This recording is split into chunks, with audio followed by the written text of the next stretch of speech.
السلام عليكم ورحمة الله تعالى وبركاته داوديال وبولموج ميديا uga bartay halkan inuu idinka soo gudbiyo wararka iyo warbixinada ka dhaca dunidooda ugu xisaabin waa maalinimo sabti ah 30 bishii shanaad 2020 waxaan warkeena ku bilaabeynaa Turkiga oo xaqiijiyay in uu ka adkaaday cudurka COVID-19 markii uu dib u furay dhammaan goobaha isu socodka ee gudaha dalkaasi Turkiga madaxweynihii hore ee dalka Mareykanka Barack Obama oo ka hadlay dilkii ninkii madooba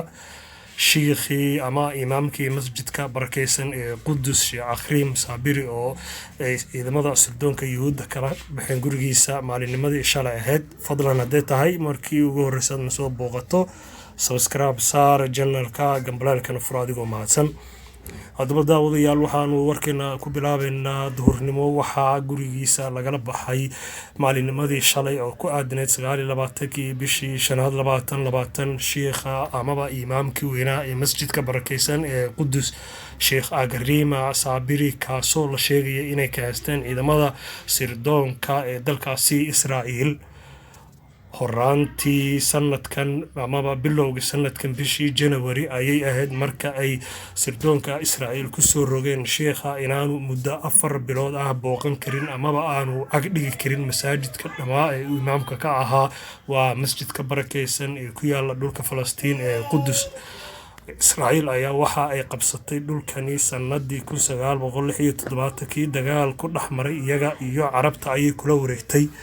iyadoo ku haysata dhulkan xoog si ahaatee dunidu waxa ay weli u aqoonsan tahay arigan inuu yahay dhulka loo yaqaano occupation territory ama dhulka la haysto amaba la isku haysto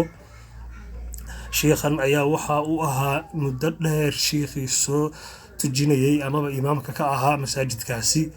waxaan kula hadlaydeen haynaa daawadayaal madaxweynihii hore ee dalkaasi Mareykanka Barack Obama ayaa waxa uu ka hadlay dilkii ninka madooba lagu geystay magaalada Minnesota taasoo ilaahay hadeer uu dalka ka dhacay khalkhal meelo badan oo ku yaala dalka Mareykanka iyadoo waliba la sheegayo gobolkii uu ka dhacay dhibtaasi inay aad u saameyso waliba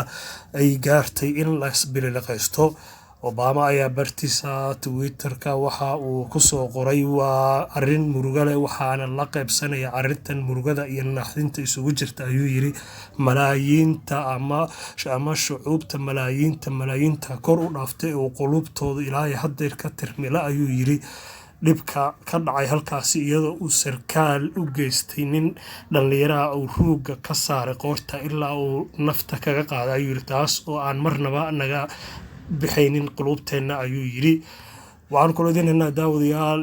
booliiska labada dal Spain iyo Faransa ayaa waxa ay ku raad joogaan dal lagu tuhunsan yahay in sanadii hore ay ku soo qaadeen gaari nooca containerka oo lagu qaaday hilibka dad Vietnam ah dadkaasoo dhammaantood ku dhinteen oo kor u dhaafay ayaa la yiri dhowr iyo 30 ruux booliiska labadaas dal ayaa waxa la sheegay ilaahay hadeer inay gacanta ku dhigeen 26 qof oo arrinta looga shakisan yahay haddaba daawadayaal dalka Hindiya hadaan u guda galno wali wararkeena dibadda ku jirnaa Hindiya oo ah dalka labaad ee dunida ugu dadka badan ayaa waxa uu iska mid yahay wadamada uu saameeyay cudurka COVID-19 booliiska dalkaasi ayaa waxa ay gaafureegayaan meelaha suuqyada waaweynaa ee ganacsiga iyaga oo u diiday dadka inay furaan hase ahaatee dadka ayaa waxa ay isku dayayaan